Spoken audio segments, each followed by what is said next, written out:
కాకినాడ నగరంలో ఢిల్లీలో దేశ యువతపై జరిగిన అమానుష దాడిని ఖండిస్తూ ప్రజాస్వామ్యాన్ని పరిరక్షించాలని డిమాండ్ చేస్తూ వివిధ ప్రజా సంఘాల ఆధ్వర్యంలో భారీ నిరసన ర్యాలీ నిర్వహించారు. అంబేద్కర్ కూడలి నుంచి బాలాజీ చెరు సెంటర్ వరకు పెద్ద ఎత్తున సాగిన ఈ ర్యాలీలో ప్రజా సంఘాల నాయకులు, విద్యార్థులు, యువజన సంఘాల ప్రతినిధులు, సామాజిక కార్యకర్తలు పాల్గొన్నారు. ర్యాలీ సందర్భంగా నిరసనకారుల ప్రజాస్వామ్య హక్కులను కాపాడాలని, యువత గొంతును అణిచివేసే చర్యలను వెంటనే నిలిపివేయాలని కోరుతూ నినాదాలు చేశారు. అనంతరం బాలాజీ చెరువు సెంటర్ వద్ద జరిగిన సమావేశంలో పలువురు వక్తలు మాట్లాడుతూ దేశ యువతపై జరిగిన దాడులు ప్రజాస్వామ్య విలువలకు విరుద్ధమని ఆవేదన వ్యక్తం చేశారు. ప్రముఖ న్యాయవాది జవహర్ అలీ మాట్లాడుతూ యువతకు తమ అభిప్రాయాలను వ్యక్తం చేసే రాజ్యాంగబద్ధమైన హక్కు ఉందని, శాంతియుత నిరసనలను అణిచివేయడం ప్రజాస్వామ్య స్ఫూర్తికి విఘాతం కల్పిస్తుందని పేర్కొన్నారు. సామాజికవేత్త ఐతాబత్తుల రామేశ్వరరావు మాట్లాడుతూ కేంద్ర ప్రభుత్వం ప్రజాస్వామ్య విలువలను పరిరక్షిస్తూ ఇటువంటి ఘటనలు పునరావృతం కాకుండా తగిన చర్యలు తీసుకోవాలని, ఈ దాడికి బాధ్యత వహిస్తూ కేంద్ర విద్యాశాఖ మంత్రి ధర్మేంద్ర ప్రధాన్ రాజీనామా చేయాలని డిమాండ్ చేశారు. ప్రముఖ డాక్టర్ కోరకొండ భానుమతి మాట్లాడుతూ ఈ దేశంలో రోజురోజుకి అవినీతి పేరుకుపోతోందని, దీనివల్ల ఈ పేపర్ లీకేజీ జరుగుతుందని, గడిచిన కాలంలో ఇప్పటికీ దాదాపు 12 సార్లు ఈ పేపర్ లీకేజీలు జరిగాయని, దీని మీద కేంద్ర ప్రభుత్వం ప్రధాని మోడీ వెంటనే చర్యలు తీసుకుని విద్యార్థులకు, దేశ యువతకు న్యాయం చేయాలని ఆమె కోరారు. ఈ కార్యక్రమంలో వివిధ ప్రజా సంఘాల నాయకులు జె వెంకటేశ్వర్లు, దువ్వా శేషబాబ్జీ, బేబీరాణి, పెద్దిరాజు, వెంకటరమణ, పలివెల వీరబాబు, జ్యోతి, కాశీరామారావు, మహిళా సంఘాల ప్రతినిధులు, విద్యార్థి సంఘాల నాయకులు, యువజన ప్రతినిధులు మరియు పెద్ద సంఖ్యలో ప్రజలు పాల్గొన్నారు. ఇలాంటి పరిస్థితి భారతదేశంలో స్వాతంత్ర సమరం తర్వాత ఇలాంటి పరిస్థితి ఏనాడు కూడా రాలేదు.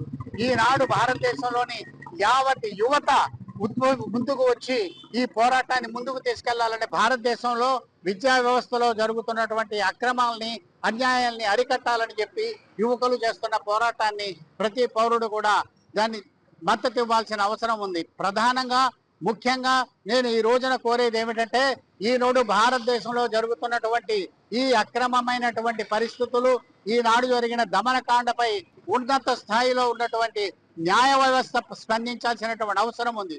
సుప్రీంకోర్టులు, హైకోర్టులు సుమోటోగా ఈ కేంద్ర ప్రభుత్వం తీసుకున్నటువంటి దమనకాండపై చర్యలు తీసుకొని నోటీసులు ఇచ్చి చర్యలు తీసుకోవాల్సినటువంటి అవసరం ఎంతైనా ఉంది. ఈ రోజు న్యాయ వ్యవస్థ నిద్రపోవడానికి వీల్లేదు. అనేక చోట్ల న్యాయవాదులు యావత్ భారతదేశంలో స్పందిస్తున్నారు. కానీ న్యాయమూర్తులు కూడా, హైకోర్టులు, సుప్రీంకోర్టు కూడా ఖచ్చితంగా ఈ పరిస్థితిని సుమోటోగా తీసుకుని కేంద్ర ప్రభుత్వంపై చర్యలు తీసుకోవాలని ముక్త కంఠంతో ప్రతి ఒక్కరూ కోరుతున్నాం. అమానుష దమనకాండకు గాని నిరసన తెలియజేస్తూ ప్రజా సంఘాలన్నీ కూడా కాకినాడలో ర్యాలీ చేస్తున్నాము. అన్ని కూడా ఈ నిరసన కార్యక్రమం వల్ల జరుగుతూ ఉన్నాయి కాబట్టి అది కూడా ఈ దేశ ప్రజలు, దేశ యువత తెలుసుకోవాల్సిన ఆవశ్యకత ఎంతైనా ఉంది. ఈ దేశానికి ఏం కావాలి, దశ దిశ నిర్దేశాన్ని ఏ విధంగా ఇవ్వాలి అనేది ఒక మంచి వ్యవస్థని ఈ దేశంలో తీసుకుని వస్తే గాని ఇలాంటి దహనకాండలు, దమనకాండలు అనేవి జరగకుండా ఆపగలుగుతారు. ప్రజలందరూ కూడా ఏకంగా మన దేశంలో జరుగుతున్న అమానుష చర్యలను గాని, దేశంలో జరుగుతున్న వ్యవస్థ మార్పుకు గాని ప్రయత్నించకపోతే ఆ దేశం పురోగతిలోకి మాత్రం వెళ్ళకపోవచ్చు. ప్రధానంగా ధర్మేంద్ర ప్రధాన్ రాజీనామా చేసి దేశ యువత ఏదైతే కోరుకుంటున్నారో వారి ఆశల్ని నిలపాల్సిన బాధ్యత దేశ కేంద్ర ప్రభుత్వం మీద ఉంది కాబట్టి ఆ విధంగా ప్రవర్తించాలని కేంద్ర ప్రభుత్వం. ఎందుచేతనంటే వీళ్ళేం చేస్తారులే, ఎన్ని చేసినా మన తప్పులు చెల్లుతున్నాయి ఆయన అనుకుంటున్నాడేమో. ఈసారి చెల్లదు. విద్యార్థులు ముందుకొచ్చారు. ఉద్యమంలో విద్యార్థులు ఎప్పుడైతే ముందుకొచ్చారో నీ ప్రభుత్వము దిగుపోవాల్సిన అవసరం నేటికి స్టార్ట్ అయింది. ఈ రోజు నుంచి కూడా నువ్వు ఆలోచన చేసుకో. విద్యార్థుల్ని కాదు నువ్వు నెగ్లెక్ట్ చేసినట్టయితే నీ డౌన్ ఈ రోజు నుంచే ప్రారంభమవుతుందని మోడీకి హెచ్చరిక చేస్తున్నారు విద్యార్థులు. మిత్రులారా, ఈ రోజుని కాక మనం వెనకబడ్డామంటే మనం సక్సెస్ అవ్వడం ఏ విషయంలోనూ కూడా. ఈ ప్రభుత్వానికి బుద్ధి చెప్పాలంటే మనమే కాదు, అందరూ కూడా కలిసికట్టుగా ఉండి దేశ ఐక్యతను, దేశ సౌభాగ్యాన్ని, రాజ్యాంగాన్ని, ఇలాంటి రౌడీ మూకల్ని, ఎలాంటి కేంద్ర ప్రభుత్వంలో ఉన్న వాళ్ళు చాలా మంది కూడా రౌడీలు ఉన్నారు, అలాగే రాష్ట్ర ప్రభుత్వంలో కూడా రౌడీలు ఉన్నారు, మంత్రులను, అసెంబ్లీలోను. అందుచేత వీళ్ళందరికీ బుద్ధి చెప్పాలంటే మనం ముందుకు రావాలి. ఏ పరిస్థితులను అతను రాజీనామా చేయాలి, అవసరమైతే మోడీ కూడా రాజీనామా చేయాలని గట్టిగా కోరుతున్నాం. పిల్లలందరూ కూడా విదేశాల్లో చదువుకుంటారు, ఈ దేశ విద్యా వ్యవస్థను నాశనం చేస్తా ఉన్నారు.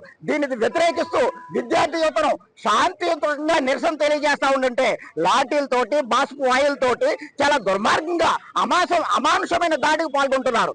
తీవ్రంగా ఖండిస్తా ఉన్నాం. తక్షణం ధర్మేంద్ర ప్రధాన్ రాజీనామా చేయాలి. ఏదైతే నీట్ పేపర్ లీక్ తో పాటు మొత్తం విద్యా వ్యవస్థ జరిగిన లీక్లన్నింటినీ కూడా సమగ్ర విచారణ జరిపించాలి. దోషులందరినీ కూడా కఠినంగా శిక్షించాలి.